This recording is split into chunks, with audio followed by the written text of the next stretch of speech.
Viewers আসসালামু আলাইকুম, শুভ সকাল।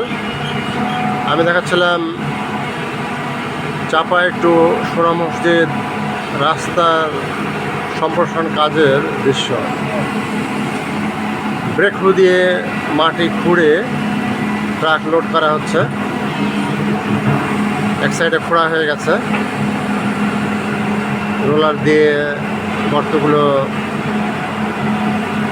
রোলারিং করছে বালু ফেলে দিয়ে। আসলে এখন সব কিছু হচ্ছে মেশিনিক্যাল এজ, সব কিছু মেশিন দিয়ে করা হচ্ছে। চমৎকার চমৎকার কাজের দৃশ্য। Wow, excellent view.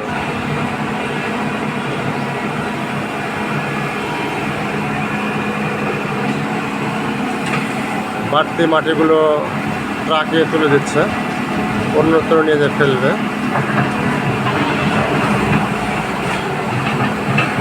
একটা ব্রেক দিয়ে 10 জন মানুষের কাজ একাই করা সম্ভব। অনেকে ভেবো বলে, আসলে ভেবো নয়, breakthrough. Okay guys, thanks for watching my page.